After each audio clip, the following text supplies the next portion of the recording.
Tumeitwa wote tutengeneze vinyo ya Babeli tulionyeshwa huko Babeli. Baada ya Esidia ikuvamiwa na mafundisho ya kipagani, njoni tujifunze pamoja, njoni tuyachunguze maandiko, njoni tuhubiri neno la Mungu. Njoni tujifunze pamoja, njoni tuyachunguze maandiko, njoni tuhubiri neno la Mungu. Mungu watafuta mashujaa watakaosema dhambi za Babeli wasimame, kama Yeremia alisimamia neno. Wachungaji wa leo ni vibaraka, wapapa mafuta wa shetani, wameacha ukweli, wafundisha mapokeo toka Roma. Mungu watafuta mashujaa watakaosema dhambi za Babeli wasimame, kama Yeremia alisimamia neno. Wachungaji wa leo ni vibaraka, wapapa mafuta wa shetani, wameacha ukweli, wafundisha mapokeo toka Roma.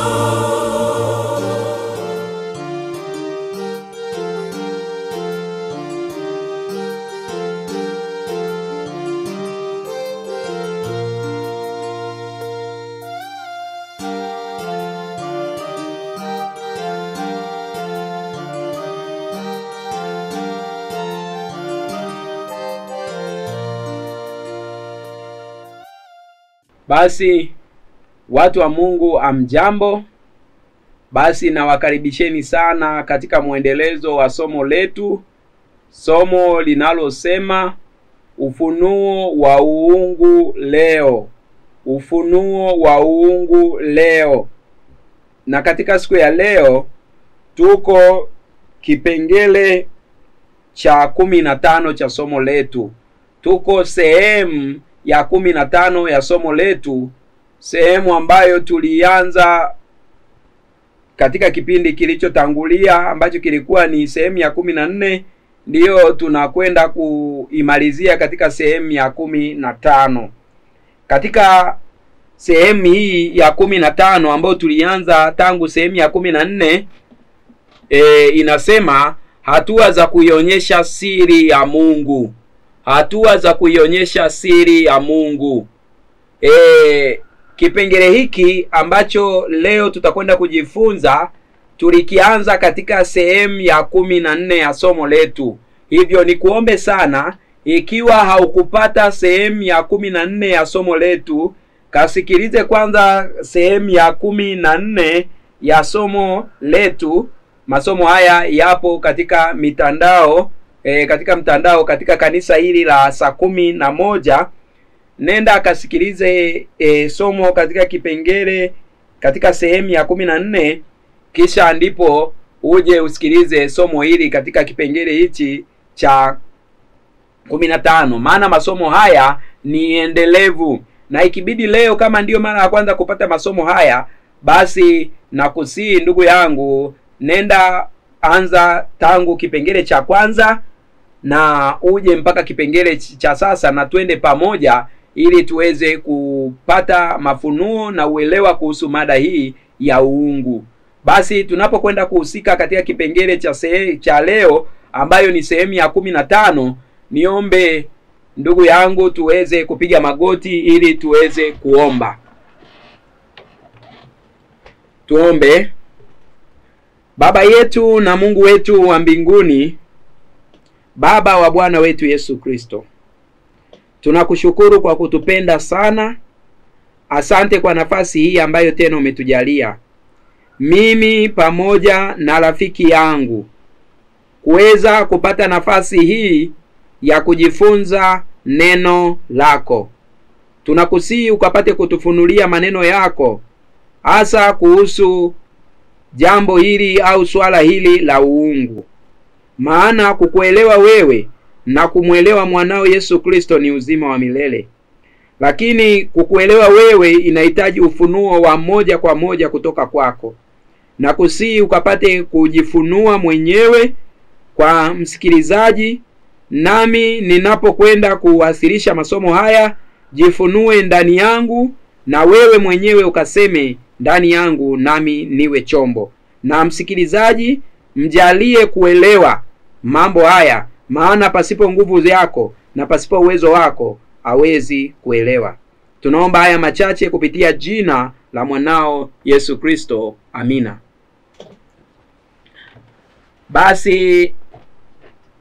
Basi nikualike ndugu yangu, nikualike tuweze kuendelea na somo letu ambalo linasema ufunuo wa uungu leo.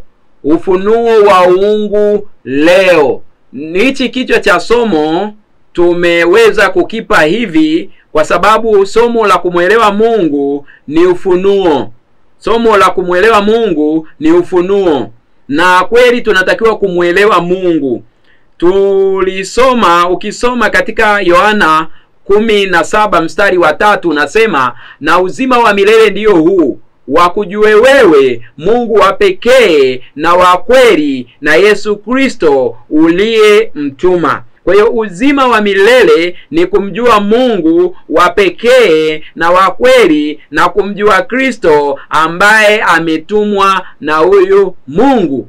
Na kumjua Kristo na kumjua Mungu ni ufunuo kwa mujibu wa kitabu cha Mathayo 11 mstari wa 27. Inasema, nimekabidhiwa vyote na Baba yangu, wala hakuna amjuae Baba ila Mwana, wala hakuna amjuae Mwana ila Baba, na yeyote ambaye Mwana apenda kumfunulia. Kwa hiyo hamna yeyote anayemjua Baba ila ni Mwana wake, na hamna yeyote anayemjua Mwana ila ni Baba yake. Na mwingine akibahatika kumjua Baba au kumjua Mwana ni mpaka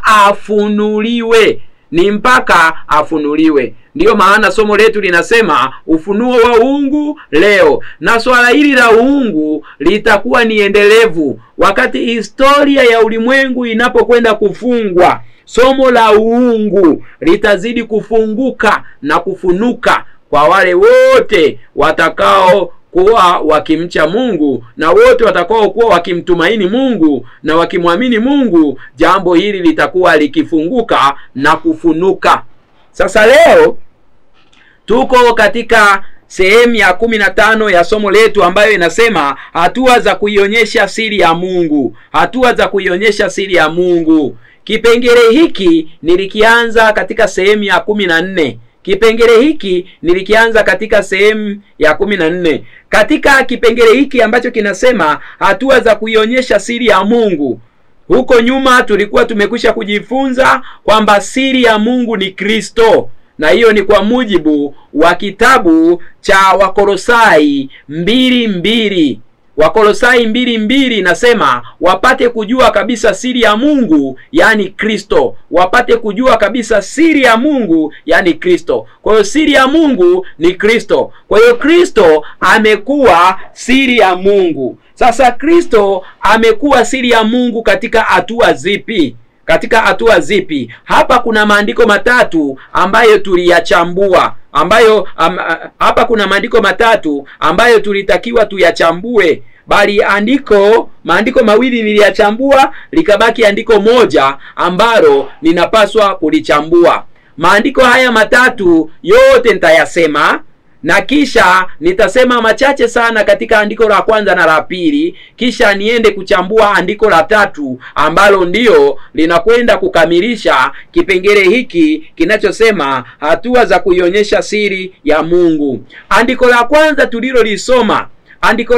tulilolisoma tulisoma Wakolosai 2 mstari wake wa 2 na wa 3. Fungu hilo lilituambia kwamba Kristo ni siri ya Mungu. Katika kulichambua andiko hilo, tuliweza kuangazia uwepo wa Kristo. Tukaona kwamba Kristo amekuwepo kabla ya viumbe vyote na kabla ya kitu chochote. Hiyo ni Wakolosai 1 1:17. Wakolosai 1:17 ndio inatuambia hivyo kwamba Kristo amekuwepo kabla ya vitu vyote, na kupitia yeye ndipo vitu vyote vimeumbwa, na kupitia yeye ndipo vitu vyote vimekombolewa. Hiyo ni Wakolosai 1:16 ndio inasema vitu vyote vimeumbwa kupitia Kristo, na hiyo ni Wakolosai 1:14 ndio inasema vitu vyote vimekombolewa kupitia yeye, na kupitia yeye vitu vyote viliumbwa au vimefanyika. Hiyo ni Yohana 1:3. Sasa tuliona kwamba Kristo amekuwepo kabla ya vitu vyote. Sasa tukajifunza kwamba hatua ya kwanza katika andiko hili ambalo ni andiko la kwanza la Wakolosai 2:2 na 3, tuliona kwamba Kristo amekuwa ni siri ya Mungu. Kristo amekuwa ni siri ya Mungu hata kabla hajaja hapa duniani. Tangu kiumbe chochote hakijaumbwa, Kristo amekuwa ni siri ya Mungu. Sasa tuliona wakati malaika walipoumbwa, kuna baadhi ya malaika walishindwa kuielewa siri hii ya Mungu, hawakuielewa vyema hii siri ya Mungu, na ndiyo ikawa sababu ya anguko lao. Na malaika ambaye hakuweza kuielewa vyema hii siri ya Mungu ni Lucifer ambaye alikuwa ameumbwa awe kiongozi wa malaika. Mambo haya tutayathibitisha tena hapo mbele. Lucifer ambaye alikuwa ameumbwa awe kiongozi wa malaika, huyu aliweza kuliongoza kundi la malaika katika kutokumheshimu Kristo. Tuliona kwamba Kristo alitakiwa aweze kufahamika katika cheo kile cha Mungu Baba. Alipaswa kufahamika kama Mungu. Kule malaika hawakuweza, baadhi ya malaika waliweza kulikataa jambo hilo. Kwa hivyo hawakuweza kuielewa siri ya Mungu. Hilo ni andiko la kwanza ambalo ni Wakolosai 2:2, kwamba Kristo amekuwa siri ya Mungu hata kabla hajaja hapa duniani. Andiko la pili ambalo tulilichambua ni Timotheo wa kwanza 3:16. Timotheo wa kwanza 3:16, ngoja nilisome tulipitie kwa ufupi, kisha tuende katika kipengele ambacho tutakwenda kuhusika nacho katika siku ya leo. Andiko la pili ambalo tulilipitia lilikuwa ni andiko la Timotheo. Lilikuwa ni andiko la nini? La Timotheo. Timotheo wa kwanza 3:16. Andiko hili lilisema, na bila shaka siri ya utauwa ni kuu. Mungu alidhihirishwa katika mwili, akajulikana na haki katika roho, akaonekana na malaika, akahubiriwa katika mataifa, akaaminiwa katika ulimwengu, akachukuliwa juu katika utukufu. Andiko hili linakuja kutuonyesha kwamba siri ya utauwa ni kuu. 1, Mungu alidhihirishwa katika mwili. 2, alijulikana na haki katika roho. 3, alionekana na malaika. 4, akahubiriwa katika mataifa. 5, akaaminiwa katika ulimwengu. 6, akachukuliwa juu katika utukufu. Kwa hiyo tuliona kwamba andiko hili linamuaksi Kristo, kwamba Kristo ndiye Mungu aliyedhihirishwa katika mwili. Ndiye Mungu aliyedhihirishwa katika mwili, ndiye aliyeonekana na malaika, ndiye Mungu aliyedhihirishwa katika mwili. 1, ndiye aliyejulikana kuwa na haki katika roho. 2, ndiye aliyeonekana na malaika. 3, ndiye aliyeaminiwa katika mataifa. 4, ndiye aliyehubiriwa katika mataifa. 4, ndiye aliyeaminiwa katika ulimwengu. 5, ndiye aliyechukuliwa juu katika utukufu. 6. Vipengele hivi tulivichambua katika somo la hapo nyuma, yani katika sehemu ya 14 ya somo letu hapo nyuma tuliweza kukichambua kipengele hiki. Kwa tukaona hili jambo linamhusu Kristo. Kwa tukasema Kristo ndiye Mungu aliyedhihirishwa katika mwili, na hata kwa mujibu wa kitabu cha Yohana Injili 1 mstari wake ni wa 14, unasema neno alifanyika mwili. Neno alifanyika mwili. Neno aliyefanyika mwili hapo katika hiyo Yohana 1 mstari wa kwanza hadi wa pili unatuambia kwamba neno alikuwa ni Mungu aliyekuwa pamoja na Mungu. Kwa hiyo neno alikuwa ni Mungu. Kwa hiyo ni Mungu ambaye huyo Mungu ambaye anaitwa neno ndiye alifanyika mwili. Yaani Mungu aliyekuwa akiitwa neno ni Kristo.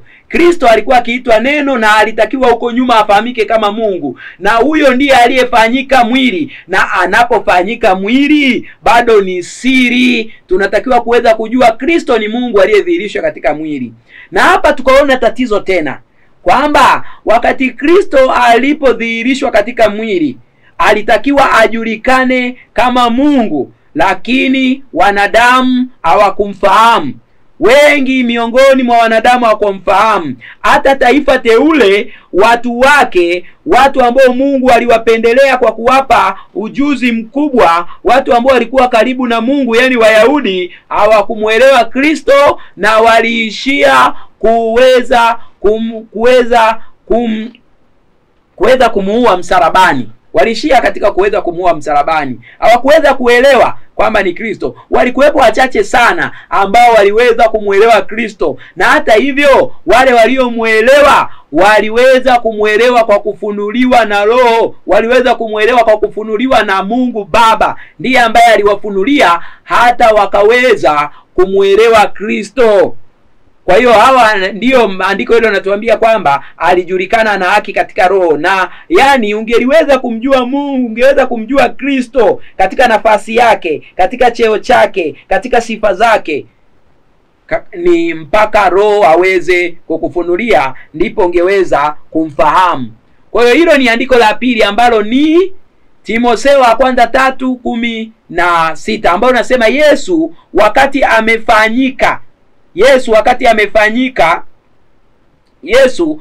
amefanyika mwili, yani alipotoa mwili wa mwanadamu, yani Kristo, nitumie jina Kristo ndio sawa, maana hapo kabla Yesu alikuwa akiitwa Kristo. Kristo wakati alipofanyika kuwa mwili, alipotoa mwili wa mwanadamu, ndipo sasa akaitwa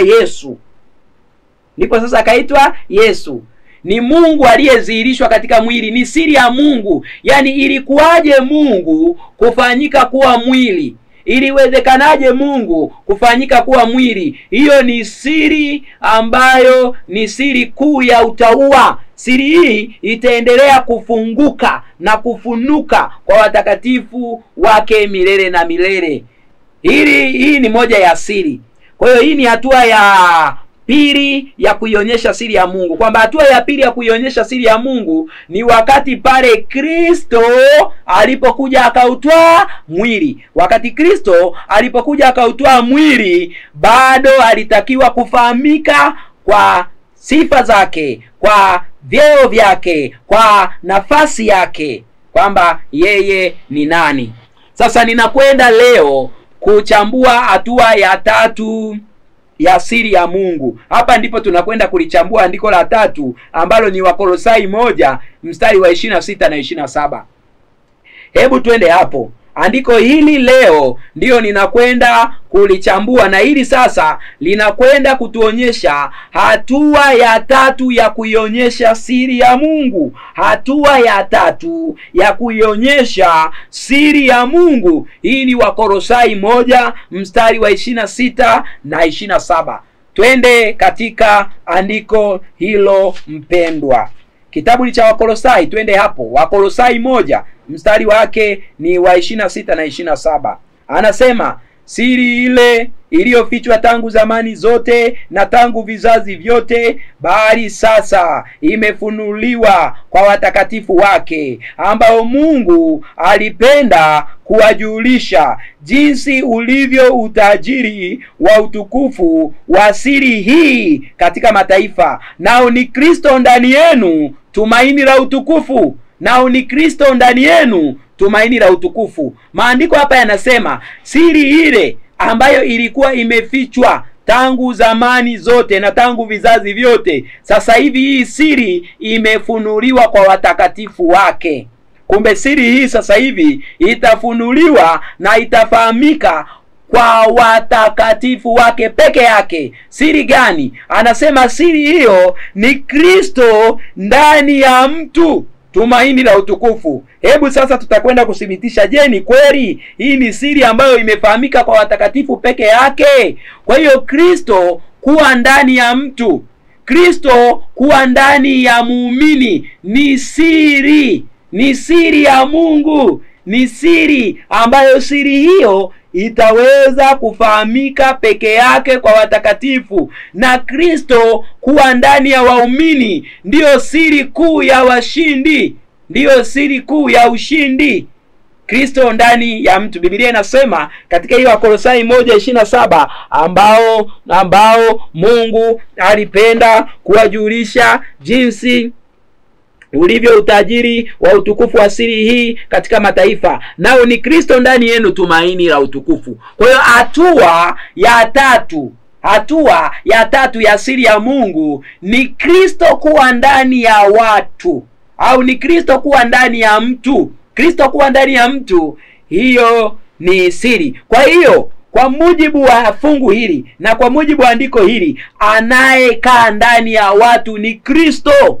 Na unaona huo mtihani na siri hiyo wengi hawaifahamu, kwamba anayekaa ndani yao ni Kristo.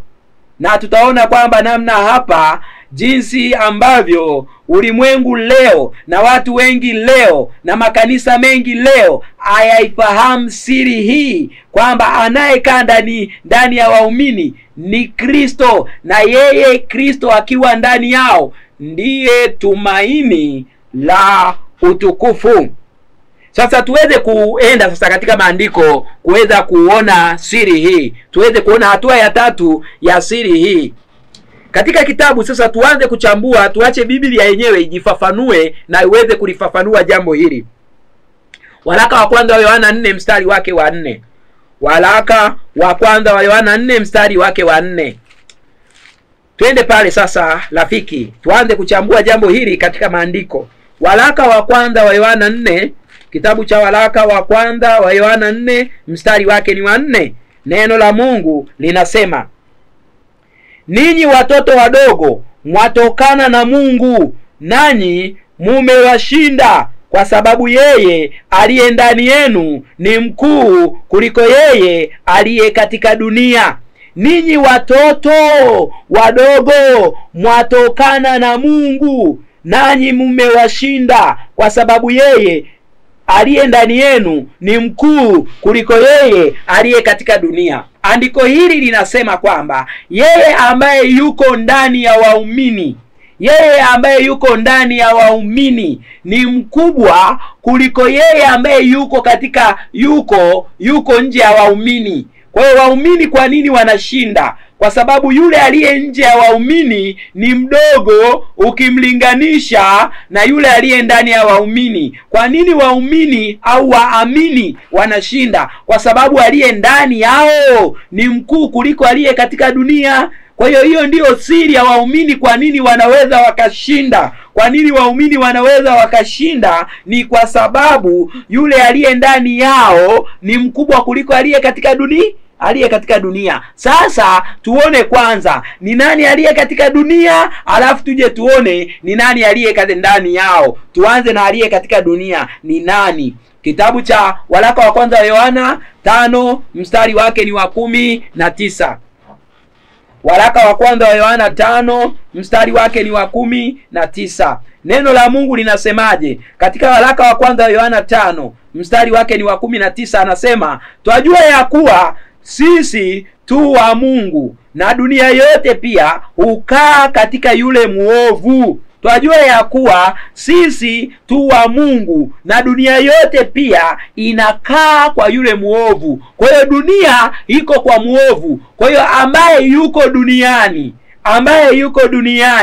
ni muovu, yani ibilisi, yani shetani. Kwa hiyo ambaye yuko katika dunia, maandiko yanamuita kama mkuu wa dunia, ni shetani. Tutaweza kutazama pia Wakorinto wa pili 4 fungu lake ni la 3 kwenda la 6. Hapo maandiko yanamuita shetani ni mungu wa dunia hii. Wakorinto wa pili 4 fungu lake la 3 kwenda la 6. Maandiko yanamuita shetani ni mungu wa dunia hii. Kwa hiyo aliye katika dunia ni nani? Ni shetani, ibilisi ndiye aliye katika dunia. Sasa maandiko yanasema aliye ndani ya waumini ni mkubwa kuliko yule aliye nje ya waumini.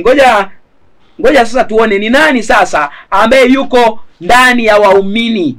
Ni nani sasa ambaye yuko ndani ya waumini? Kitabu ni cha Warumi 8 mstari wake ni wa 10. Kitabu ni cha Warumi 8 mstari wake ni wa 10. Neno la Mungu linasema, na Kristo akiwa ndani yenu, na Kristo akiwa ndani yenu, mwili wenu umekufa kwa sababu ya dhambi, bali roho yenu hii hai kwa sababu ya haki. Anasema Kristo akiwa ndani yenu, ndipo mwili wenu unaweza ukazishinda dhambi.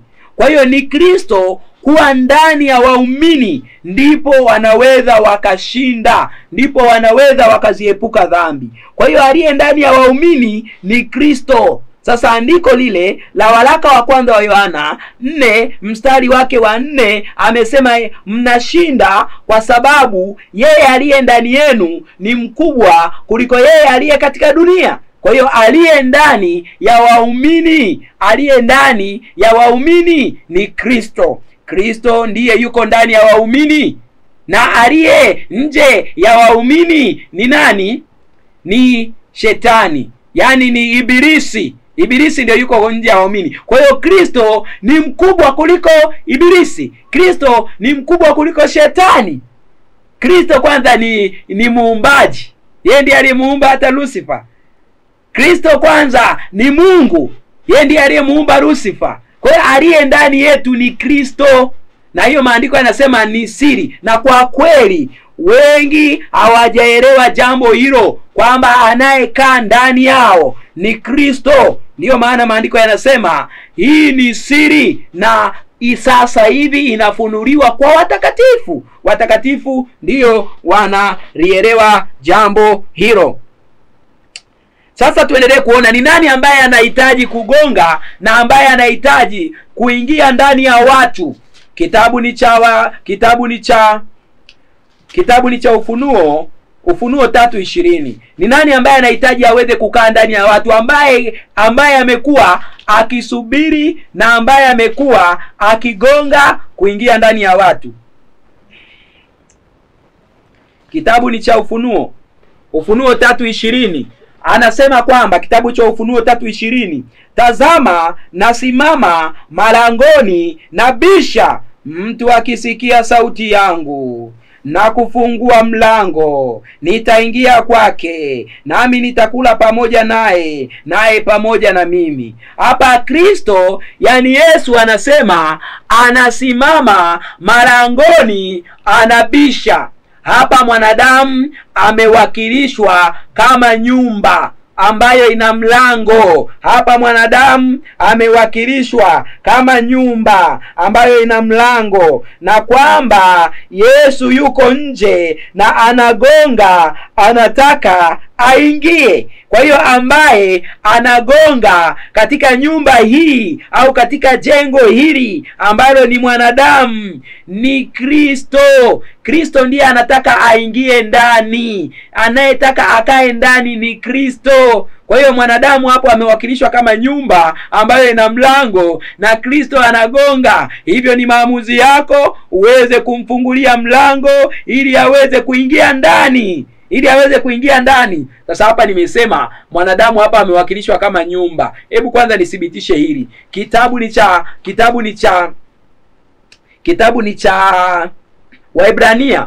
Kitabu ni cha Waebrania 3 mstari wake wa 5 na wa 6. Twende pale tuthibitishe jambo hilo kwamba mwanadamu ni nyumba ya Kristo. Kitabu ni cha Waebrania 3 mstari wake wa 5 na wa 6. Unasema, na Musa kweli alikuwa mwaminifu katika nyumba yote ya Mungu kama mtumishi awe ushuhuda wa mambo yatakayonenwa baadaye, bali Kristo kama mwana juu ya nyumba ya Mungu ambaye nyumba yake ni sisi. Kristo kama mwana juu ya nyumba ya Mungu ambaye nyumba yake ni sisi. Kwa hiyo nyumba ya Kristo ni sisi. Kristo anataka akae ndani yetu. Kristo anataka akae ndani yako, na Kristo ndani yako, na Kristo ndani yangu. Ndiyo siri. Hiyo ni siri rafiki. Kristo ndani yetu, Kristo ndani yako ni siri, na ni tumaini la utukufu. Kwa hiyo anayegonga na anayetaka akae ndani ya wanadamu na anayetaka awaongoze wanadamu ni Kristo. Hiyo ni hatua ya tatu ya siri ya Mungu. Kwa hiyo hatua ya tatu ya siri ya Mungu ni Kristo kuwa ndani yao. Kumbe waumini wanashindaje? Ni Kristo ndiye anakuwa ndani yao, ndiye anakuwa msukumo, ndiye anakuwa muendeshaji, ndiye anakuwa muongeaji, ndiye anakuwa muongozaji, ndiye anakuwa mtendaji. Na hapo bila siri hiyo hakuna yeyote anayeweza akashinda dhambi. Hiyo tumesoma ile Warumi 8 fungu la 10, anasema na Kristo akiwa ndani yenu ndiyo mwili wenu unaweza ukazishinda dhambi.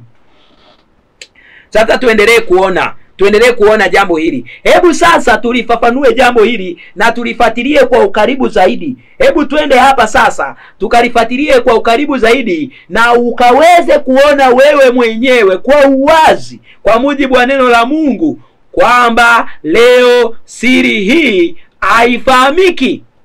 Siri hii ya Kristo kuwa ndani ya watu haifahamiki leo. Hebu sasa tukalichunguze fungu hili na kisha likatuongoze kwenda kuona jambo hili kwa uwazi na mapana yake. Kitabu ni cha Timotheo wa pili 1:14. Timotheo wa pili 1:14. Twende hapo rafiki. Kitabu ni cha Timotheo wa pili 1:14. Neno la Mungu linasemaje? Timotheo wa pili 1:14. Neno la Mungu linasema, neno la Mungu linasema katika Timotheo wa pili 1 mstari wake ni wa 14. Anasema kwamba ilinde ile amana nzuri kwa Roho Mtakatifu akae ndani yetu. Ilinde ile amana nzuri kwa Roho Mtakatifu akae ndani yetu. Anasema ilinde ile amana nzuri kwa Roho Mtakatifu akae ndani yetu. Kwa hiyo maandiko yanatuambia kwamba tunatakiwa kuilinda amana nzuri kwa Roho Mtakatifu akae ndani yetu. Sasa hapa tunaambiwa Roho Mtakatifu anakaa ndani yetu. Lakini tumetangulia kuona Kristo anakaa ndani yetu. Sasa nani ambaye anakaa ndani yetu? Sasa tuone vizuri maandiko yanavyosema. Narudia ili andiko halafu sasa tuingie kwenye Biblia ilifafanue lenyewe, ijifafanue yenyewe. Sasa hii Timotheo wa kwanza 1 mstari wake ni wa 14, amesema ilinde ile amana nzuri kwa Roho Mtakatifu akae ndani yetu. Kwamba tuilinde amana ile nzuri kwa Roho Mtakatifu akae ndani yetu. Kwa Roho Mtakatifu anakaa wapi? Anakaa ndani yetu. Roho Mtakatifu anakaa ndani yetu. Sasa Roho Mtakatifu anakaa ndani yetu kama nani? Na Roho Mtakatifu ni nani? Hapo ndipo ambapo leo ulimwengu wa makanisa yaliyozoeleka, ulimwengu wa Ukristo uliozoeleka, leo umeshindwa kulielewa jambo hili. Sasa tukaone sasa huyu Roho Mtakatifu anakaa kwetu kama nani. Shika Biblia yako wewe mwenyewe uone. Sasa twende Yohana 14:26. Tuanze hatua kwa hatua. Biblia itajifafanua yenyewe na itayaweka haya mambo wazi. Kitabu ni cha Yohana 14 mstari wake ni wa 26. Yohana 14 mstari wake ni wa 26. Neno la Mungu linasema, lakini huyo msaidizi, huyo Roho Mtakatifu ambaye Baba atampeleka kwa jina langu, atawafundisha yote na kuwakumbusha yote niliyowaambia. Lakini huyo msaidizi, huyo Roho Mtakatifu ambaye Baba atampeleka kwa jina langu, atawakumbusha yote, atawafundisha yote na kuwakumbusha yote. Sasa hapa Yesu anasema kwamba kuna msaidizi, na huyo msaidizi anaitwa Roho Mtakatifu. Anasema ambaye Baba atampeleka kupitia jina lake. Anasema huyu Roho Mtakatifu atakapokuja ndiye atawafundisha yote waamini. Kwa waamini watafundishwa yote na Roho Mtakatifu kwa mujibu wa Yesu, na ndivyo ilivyo hasa. Na anasema kwamba atawakumbusha yote. Waamini watakumbushwa yote aliyosema Yesu, na ndivyo ilivyo hasa. Tuendelee kulitazama jambo hili. Kitabu cha Yohana 16, twende mstari wake wa 13. Yohana 16 mstari wake ni wa 13. Unasema, lakini yeye atakapokuja huyo Roho wa kweli, lakini yeye atakapokuja huyo Roho wa kweli, atawaongoza awatie kwenye kweli yote. Kwa maana hatanena kwa shauri lake mwenyewe, lakini yote atakayoyasikia atayanena, na mambo yajayo atawapasha habari yake. Hapa tunaongezewa tena jambo kwamba Roho Mtakatifu jina lake jingine anaitwa Roho wa kweli. Jina lake jingine anaitwa Roho wa kweli. Sasa Yesu anasema wakati huyu Roho wa kweli atakapokuja atawaongoza awatie kwenye ukweli wote. Kwa mujibu wa Yesu, Roho wa kweli ndiye atawaongoza awatie kwenye kweli yote. Kwa mujibu wa Yesu, Roho wa kweli ndiye atakayewapasha watu mambo yajayo. Kwa mujibu wa Yesu, Roho wa kweli ndiye atakaye mshuhudia. Twende katika Yohana 15:26. Twende katika Yohana 15:26. Anasema, lakini ajapo huyo msaidizi nitakayempeleka kutoka kwa Baba, huyo Roho wa kweli atokaye kwa Baba, yeye atanishuhudia. Sasa Yesu anasema, nani anaweza kumshuhudia? Ni nani anaweza kumshuhudia? Yesu anasema atakapokuja Roho wa kweli, anasema lakini ajapo huyo msaidizi ambaye Baba atampeleka, Roho wa kweli ndiye atakayenishuhudia. Sasa tunaona Roho Mtakatifu anaitwa Roho wa kweli. Sasa twende katika Yohana 14. Twende katika Yohana Injili 14 kwanza, tuone kwanza kweli ni nani. Tuone kwanza kweli nani. Maana huyu anaitwa Roho wa nani? Roho wa kweli. Sasa kweli kwanza ni nani? Yohana 14:6. Twende hapo kwanza katika Yohana 14:6, tuone kwanza kwamba huyu Roho wa kweli ni nani. Yohana Injili 14:6 anasema kwamba Yesu akamwambia, amini, Yesu akamwambia, mimi ndimi njia na kweli na uzima, mtu haji kwa Baba ila kwa njia ya mimi. Yesu akamwambia, mimi Yesu ndimi njia na kweli. Mimi ndimi njia na kweli na uzima. Kwa Yesu ndiye kweli. Hiyo ni Yohana 14:6. Yohana 14:6. Kwa hiyo Roho wa kweli ni Roho wa Yesu. Na hiyo ndio tafsiri sahihi kwa mujibu wa andiko hilo, tukiacha Biblia ijitafsiri yenyewe. Kwa hiyo Roho Mtakatifu jina lake jingine anaitwa Roho wa kweli, na kweli ni Yesu. Kwa hiyo Roho Mtakatifu jina lake jingine anaitwa Roho wa Yesu. Roho wa Yesu au Roho wa Kristo. Roho wa Kristo. Haya, twende sasa vizuri hapo. Sasa tukalichambue andiko la Yohana 14 mstari wa 16 mpaka wa 18. Sasa tukalichambue andiko hili, ama tukayachambue maandiko haya katika hiyo Yohana Injili 14. Shuka hapo chini sasa. Nimesoma fungu la 6. Hebu tushuke chini, tusome mstari wake ule ni wa 16, tutauchambua mpaka mstari wake ni wa 18, tuweze kuona kitu gani kinasemwa hapo. Twende rafiki. Yohana Injili 14 mstari wake ni wa 16.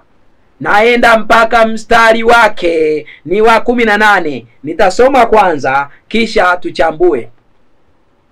Yohana Injili 14 mstari wake wa 16 hadi 18. Anasema, nami nitamuomba Baba, naye atawapatia msaidizi mwingine ili akae nanyi hata milele, ndiye Roho wa kweli, ambaye ulimwengu hawezi kumpokea, kwa kuwa humuoni wala humtambui, bali ninyi mnamtambua, maana anakaa kwenu, naye atakuwa ndani yenu. Sitawaacha ninyi yatima, naja kwenu. Sitawaacha ninyi yatima, naja kwenu. Niarudie maandiko haya. Rafiki, hebu tuweke umakini wetu hapa katika aya hizi za maandiko, na kisha tuiache Biblia na Biblia pekee iweze kuzifafanua aya hizi. Hebu nizisome tena, na nikuombe shika Biblia, angalia na wewe. Yohana 14 fungu la 16,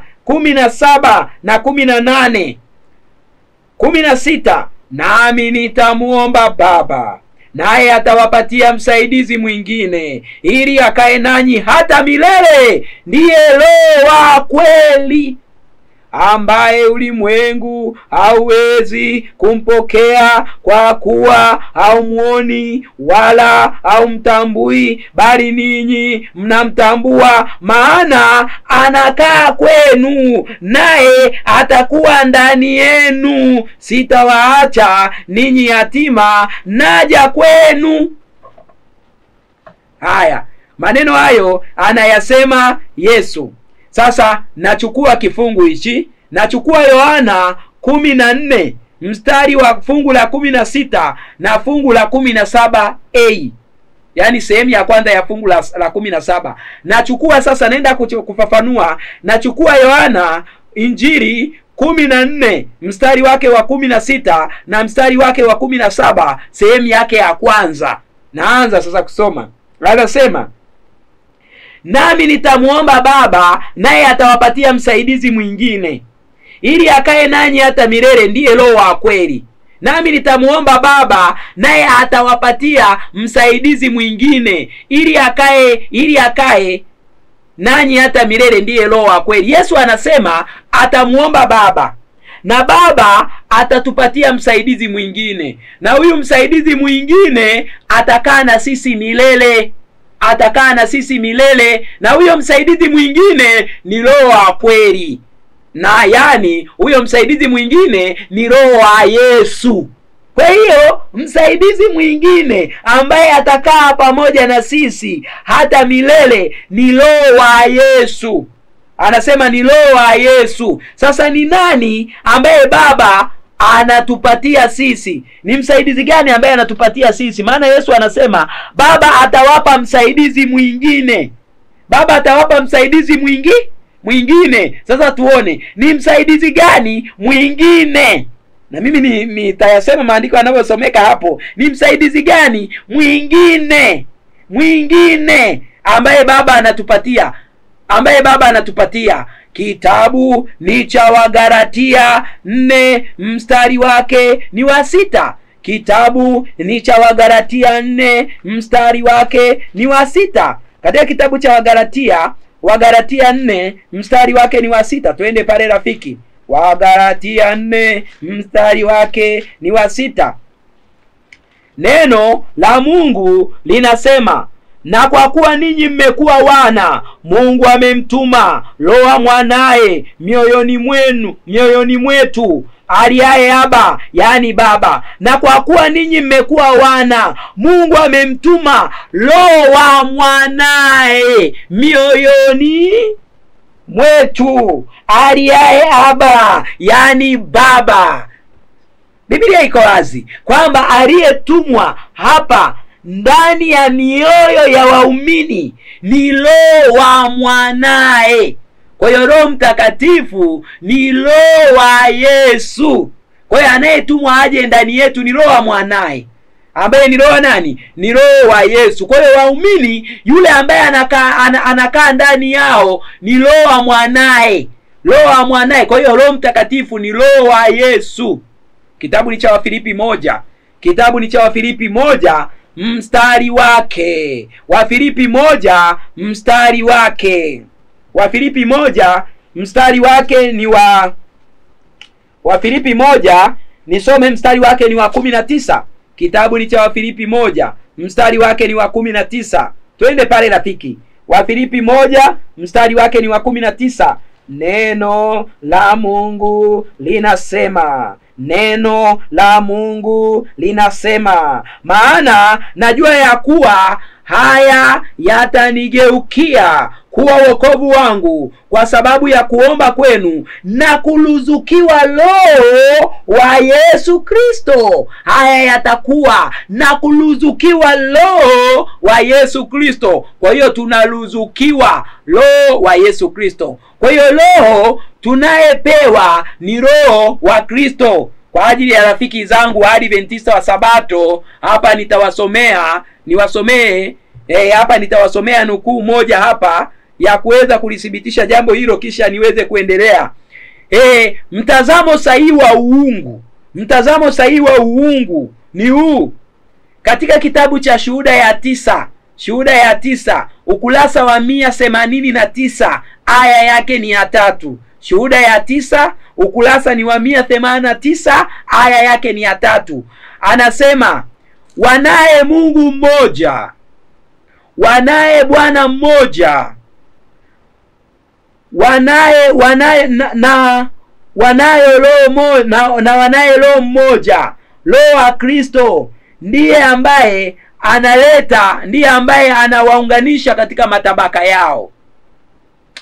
Shuhuda ya 189 aya ya 3. Kwa Kiingereza anasema, they have one God and one Savior and one Spirit. The Spirit of Christ is to bring unity into their ranks. Kwa hiyo wanaye Mungu mmoja, tunaye Mwokozi mmoja, tunayo Roho moja, ikafafanuliwa Roho ya Kristo.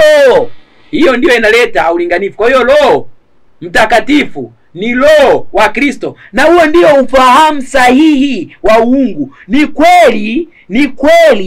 kweli mambo ambayo tunatakiwa tujue tunayo katika uungu. Tuna Mungu mmoja, tuna Bwana mmoja ambaye ni Yesu Kristo, tuna Roho mmoja, yani ni Roho Mtakatifu, na huyo Roho Mtakatifu ni Roho wa Kristo, ni Roho wa Kristo. Lakini hapa utaona kwamba ulimwengu na makanisa na Ukristo uliozoeleka umefundisha kwamba, hata Waadventista wa Sabato sasa wanafundisha kwamba Roho Mtakatifu ni mwingine kando na Kristo, ambaye amekuweko na Kristo tangu milele zote. Huo ni uongo wa uongo wote. Huo ni uzushi wa uzushi wote. Hayo ni machafuko ya machafuko yote.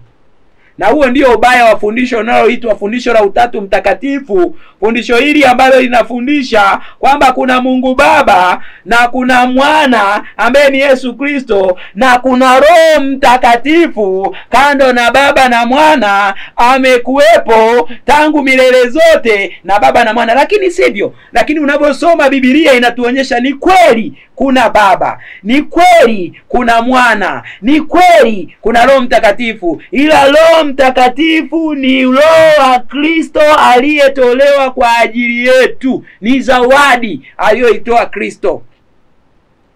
Na wakati Roho Mtakatifu anapokaa ndani yetu, ni Kristo anakaa ndani yetu, na hiyo ni siri itafahamika kwa watakatifu wake peke yao. Hao ndio ataweza kuifahamu, hiyo ni siri. Kwa hiyo wakati Roho anapokaa ndani yetu, ni Kristo mwenyewe katika uungu anakaa ndani yetu.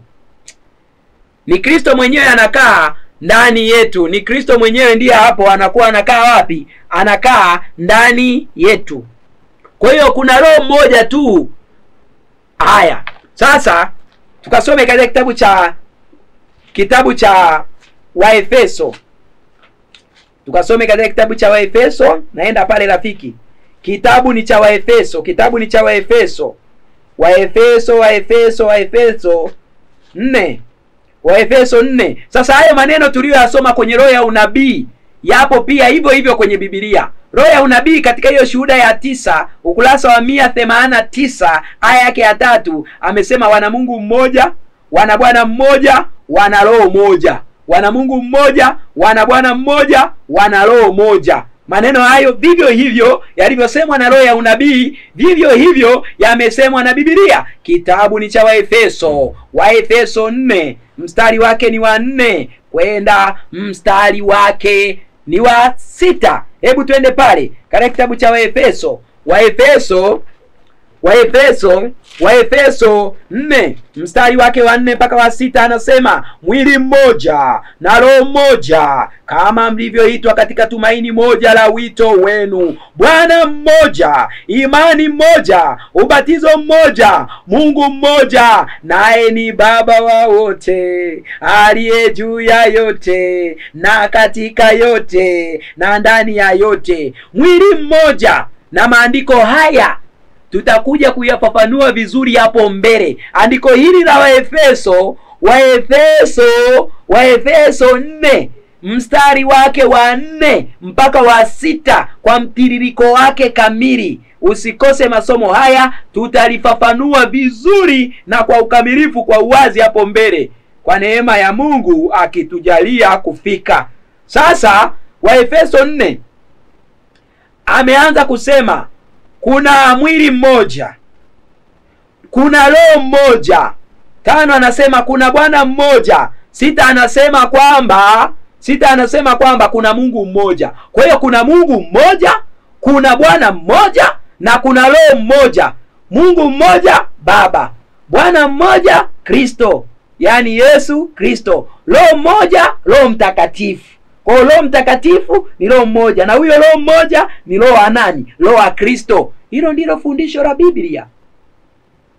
Hilo ndilo fundisho la nini? La Biblia. Sasa angalia katika Waefeso 2:18. Waefeso 2:18 anasema, kwa maana kwa yeye sisi sote tumepata kwa njia ya kumkaribia Baba katika roho mmoja. Kwa yeye sisi sote tumepata njia ya kumkaribia Baba kwa roho mmoja. Kwa hiyo kwa roho mmoja wote waumini tumepata njia ya kumkaribia Baba. Roho mmoja ni roho wa Kristo. Kwa hiyo Kristo alitoa roho wake mmoja. Kristo alipotoa roho wake mmoja, ndipo waumini wote tumepata njia ya kuweza kumkaribia Mungu. Ndipo tumepata njia ya kuweza kumkaribia Mungu. Kitabu ni cha Wakorinto wa kwanza 12 mstari wake ni wa 13. Wakorinto wa kwanza 12 mstari wake ni wa 13. Neno la Mungu linasema, kwa maana katika roho mmoja sisi sote tumebatizwa kuwa mwili mmoja, kwamba tu Wayahudi au kwamba tu Wayunani, ikiwa tu watumwa au ikiwa tu huru, sisi sote tumenyweshwa roho mmoja. Kwa hiyo waumini wote wamenyweshwa roho moja. Kwa waumini roho aliyenyweshwa ni roho moja. Ni roho gani? Wagalatia 4:6 anasema, basi kwa kuwa ninyi mmekuwa wana, Mungu amemtuma roho wa mwanae mioyoni mwenu, aliaye Aba, yani Baba. Roho ambaye tumenyweshwa ni roho wa Kristo. Roho wa Kristo. Roho wa Kristo huyu ndiyo roho ambaye ni roho ambayo tumenyweshwa. Sasa turudi, bado tunalichambua andiko la Yohana 14 fungu la 16 hadi 17. Yohana 14 fungu la 16 na 17. Turudi tena pale. Sasa nilichambua Yohana 14 fungu la 16. Turudi pale kwenye Yohana 14. Yohana 14 fungu lake la 16 na 17 mpaka la 18. Tumeishaona sasa Yohana 14 16 na 17a. Yani na 17 kipengele cha kwanza anasema, nami nitamuomba Baba, naye atawapa msaidizi mwingine, ili akae nanyi hata milele, ndiye roho wa kweli. Kwa hiyo msaidizi mwingine ni roho wa kweli. Msaidizi mwingine ni roho wa Kristo. Msaidizi mwingine ni roho wa Kristo. Na huu ndio ukweli wa Biblia. Kwa hiyo msaidizi mwingine anayekuja kwetu ni roho wa Kristo. Fundisho la Utatu Mtakatifu linazusha linaonyesha kwamba Kristo akutoa roho wake.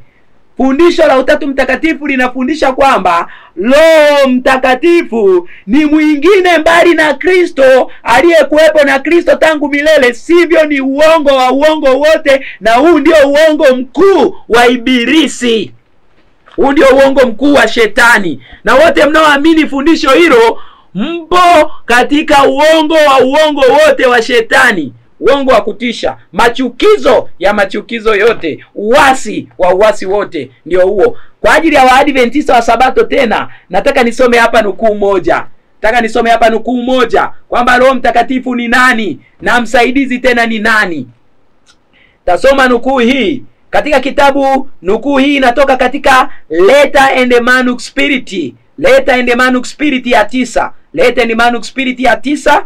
Yani pia unaweza ukaipata katika leta ya 66 aya ya 18, yani barua ya 66 aya ya 18. Anasema Bwana yu karibu kuja, tunataka ufahamu huo kamili. Bwana yu karibu kuja, tunataka ufahamu huo kamili na sahihi ambao Bwana peke yake anaweza kutoa. Sio salama kupata roho kutoka kwa mwingine. Tunamtaka Roho Mtakatifu ambaye ni Yesu Kristo. Tunamtaka Roho Mtakatifu ambaye ni Yesu Kristo. Anasema ikiwa tunazungumza na Mungu, tutakuwa na nguvu na neema na ufanisi. Katika Kiingereza anasema it is not safe to catch the spirit from another. We want the Holy Spirit which is Jesus. Tunamhitaji Roho Mtakatifu ambaye ni nani? Ambaye ni Yesu. Kwa hiyo Roho Mtakatifu ni Yesu. Kwa hiyo Roho Mtakatifu anapokuwa ndani ya mtu, ni Yesu Kristo anakuwa ndani ya mtu. Ila ni Yesu kwa maana gani? Yesu alitoa uzima wake. Yesu alitoa uzima nini? Alitoa uzima wake, ndipo akatupatia sisi. Roho Mtakatifu ambaye Yesu anasema akienda kwa Baba atatumwa, inatakiwa ieleweke kama zawadi aliyoitoa Yesu. Ingawa anaitwa msaidizi mwingine na ndivyo ilivyo, lakini inatakiwa ieleweke kwamba ni zawadi aliyoitoa Yesu, ni uungu wake aliyotoa kutupatia. Sasa fundisho la Utatu limefundisha kwamba amekuwepo tokea milele. Yaani linafundisha kwamba Yesu Kristo hakutoa zawadi kutupatia. Na huu ndio uongo wa fundisho la Utatu. Wengine hata wanaopinga Utatu pengine hawajaona vizuri jambo hili, kwamba Utatu una ubaya gani. Utatu ubaya wake ndio huu. Na anasema si salama kupata kwa mwingine Roho Mtakatifu. Ndio maana makanisa leo yanapomuomba Roho Mtakatifu shuka, Roho Mtakatifu anayoshuka hapo ni Roho Mtakafujo. Ni Roho Mtakafujo, ni roho mchafu ndiye anashuka. Utaona watu wanajigaragaza. Na utaona kwa nini watu hawabadiliki. Watu wanasema Roho Mtakatifu wa Mungu shuka, Roho Mtakatifu wa Mungu njoo. Na wanasema huyo Roho Mtakatifu wanamuomba kama roho mwingine tofauti na roho ya Yesu. Nini kinashuka? Ibilisi anashuka mahali hapo. Na ndivyo maana popote walipoling'ang'ania fundisho hili la Utatu, wale wote walioling'ang'ania fundisho hili la Utatu hawatashinda dhambi. Na hapo amemkaribisha Shetani wakati watakapokuwa wakimuita Roho Mtakatifu ashuke, kwa sababu wanauelewa Roho Mtakatifu ni mwingine tofauti na Yesu. Na hivyo akishuka, anashuka Ibilisi, anashuka Shetani. Hatari kubwa. Hatari nini? Kubwa. Kwa hiyo hapa siri hii ya Kristo kuwa ndani ya watu haijulikani. Ni Kristo ndio anakuwa ndani yetu. Roho Mtakatifu ni Kristo mwenyewe ndani yetu. Na hiyo ni siri, si kitu kingine tofauti na Kristo.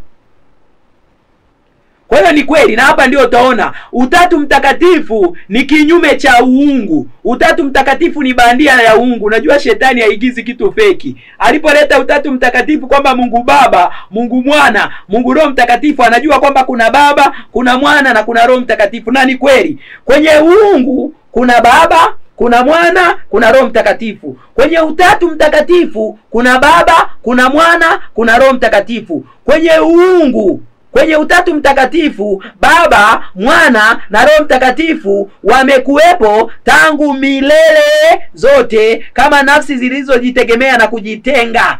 na zote zikiwa Mungu. Kwenye uungu yupo Baba, yupo Mwana, yupo Roho Mtakatifu. Ila Roho Mtakatifu ni zawadi iliyotolewa na Yesu.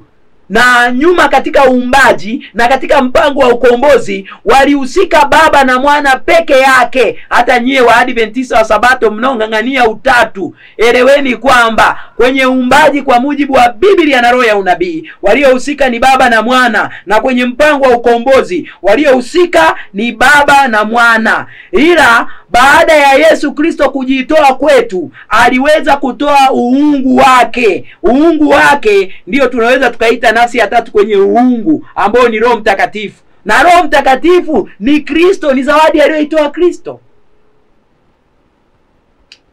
Roho Mtakatifu ni zawadi aliyoitoa Kristo. Kwa hiyo maandiko hapa yanasema si salama kupata roho kutoka kwa mwingine.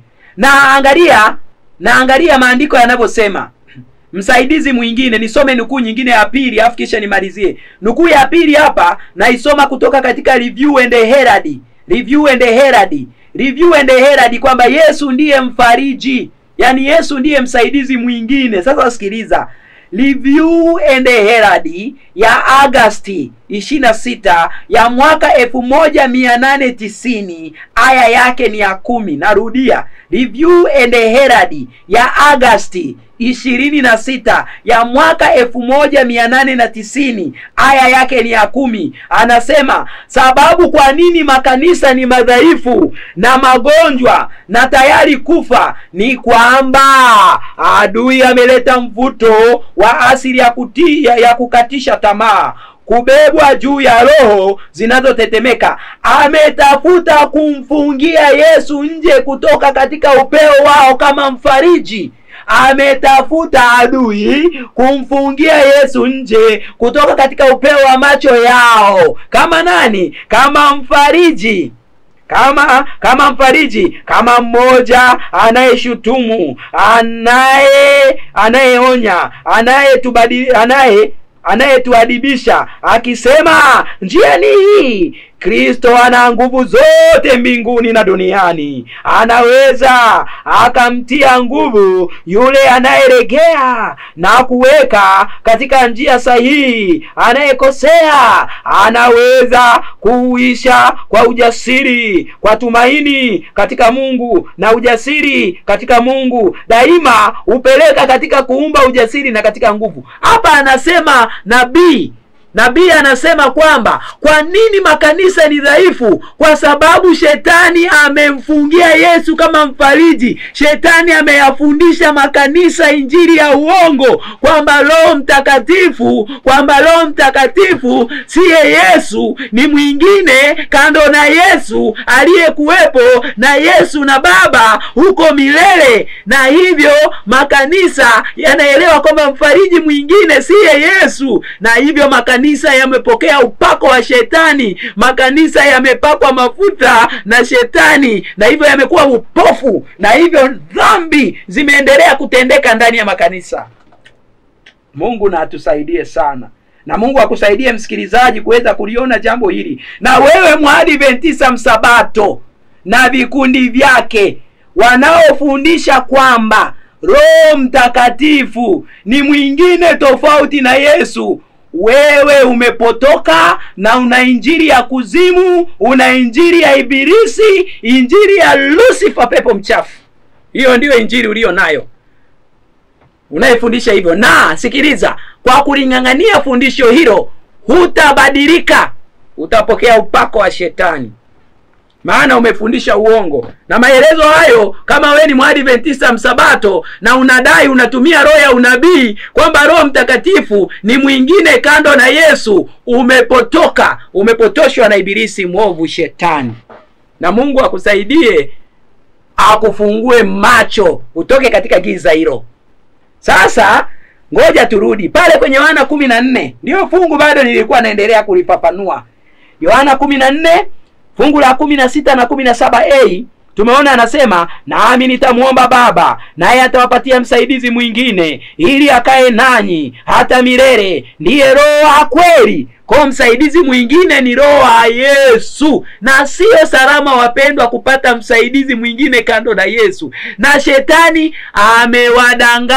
ameyadanganya makanisa, ameudanganya ulimwengu kwamba Roho Mtakatifu ni mwingine kando na Yesu. Uongo wa kutisha, machafuko ya Lucifer.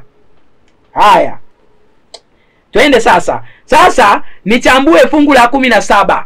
Sasa nichambue fungu la 17. Yohana 14 fungu la 17. Nachambua sasa. Yohana 14 fungu la 17 anasema kwamba ndiye Roho wa kweli, ambaye ulimwengu hauwezi kumpokea kwa kuwa umuoni wala umtambui, maana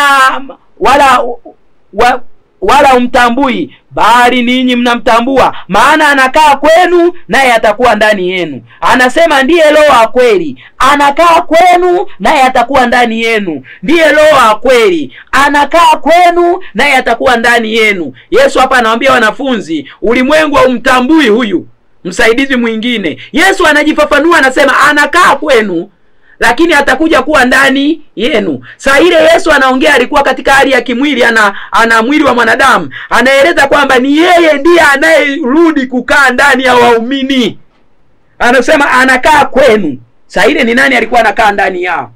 Maana kama tukisema ni msaidizi mwingine, si alikuwa hajaja kwa mujibu wa Yesu. Lakini Yesu anawaambia wanafunzi wanamfahamu, maana anakaa kwao, naye kipindi kijacho, yani mbeleni, atakaa ndani yao. Sasa nani kipindi cha mbeleni anakuja kukaa ndani ya waumini? Kitabu ni cha Warumi 8 mstari wake Warumi 8 mstari wake ni wa 10. Warumi 8 mstari wa 10 anasema ni Kristo ndiye anakaa ndani ya waumini. Kwa hiyo anayekaa ndani ya waumini ni nani? Ni Kristo. Kwa hiyo shetani ameleta hii injili ya uongo na akiwadanganya watu Roho Mtakatifu ni tofauti na Kristo. Ameudanganya ulimwengu tokea mbinguni, na sasa ameudanganya ulimwengu Yesu alivyokuja, na sasa ameudanganya ulimwengu hata sasa. Ameendelea kuudanganya nini? Ulimwengu. Kwa hiyo ni shetani ndiye aliyeudanganya ulimwengu. Kwa hiyo shetani alianza kudanganya tokea mbinguni. Yesu alipofanyika mwili alidanganya, ndiye aliwadanganya hata watu washindwe kumuelewa Yesu. Na wakati Yesu anaporudi kwetu kwa waumini kama Roho Mtakatifu, shetani ameendelea kuwadanganya watu. Basi Mungu awabariki, tukutane kipindi kingine. Tuombe. Mungu msaidie mtazamaji na msikilizaji, na mimi pia tuielewe siri hii, Kristo wewe kuwa ndani yetu. Tunaomba haya machache kupitia jina la mwanao Yesu Kristo. Amina.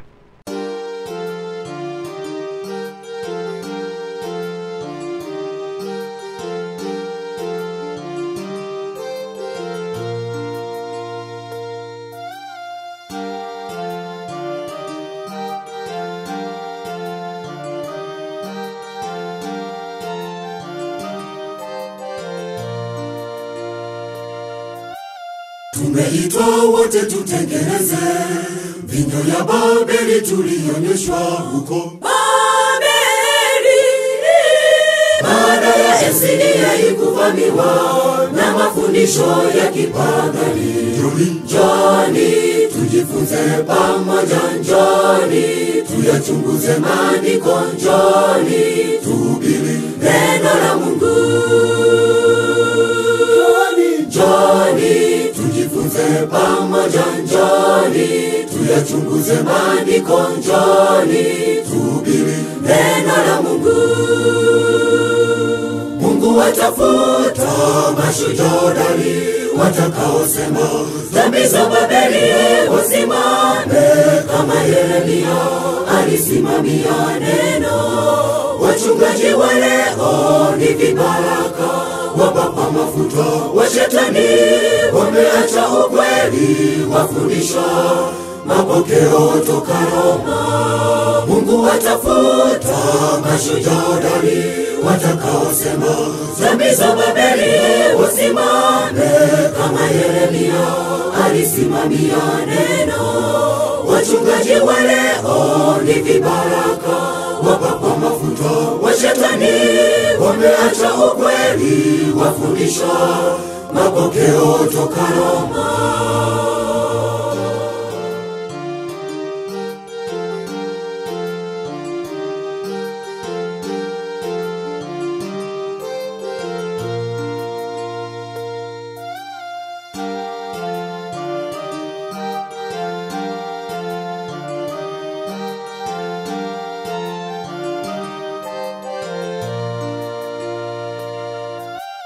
Kipi ulichokimbia Roma? Kipi unachofundisha leo? Ndugu, mafundisho idara bima na msalaba, kanuni wa ina lesoni. Sio agizo la Yesu, sio agizo la mitume, bali agizo la upapa. Sio agizo la Yesu, sio agizo la mitume, bali agizo la upapa. Mungu atafuta mashujaa hodari watakaosema dhambi za Babeli wasimame, kama Yeremia alisimamia neno. Wachungaji wa leo ni vibaraka, wapapa mafuta. Washetani wameacha ukweli, wafundisha mapokeo toka Roma. Mungu atafuta mashujaa hodari watakaosema dhambi za Babeli wasimame, kama Yeremia alisimamia neno. Wachungaji wa leo ni vibaraka, wapapa mafuta. Washetani wameacha ukweli, wafundisha mapokeo toka Roma.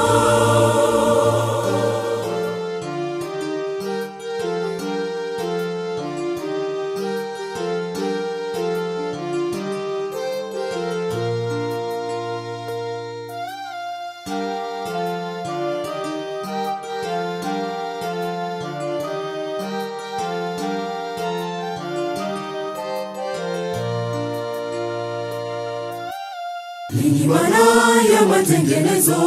Ni kuinua nuru iliyokanyagwa na kutoa maonyo juu ya makanisa yaliyoacha ukweli na kuungana na ulimwengu.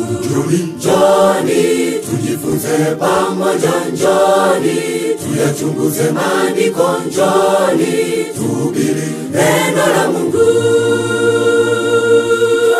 Njoni tujifunze pamoja, njoni tuyachunguze maandiko, njoni tuhubiri neno la Mungu.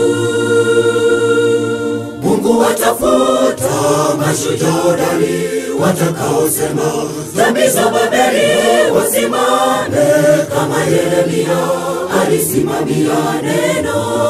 Wachungaji wa leo ni vibaraka, wapapa mafuta. Washetani wameacha ukweli, wafundisha mapokeo toka Roma. Mungu atafuta mashujaa hodari watakaosema dhambi za Babeli wasimame, kama Yeremia alisimamia neno. Wachungaji wa leo ni vibaraka, wapapa mafuta. Washetani wameacha ukweli, wafundisha mapokeo toka Roma.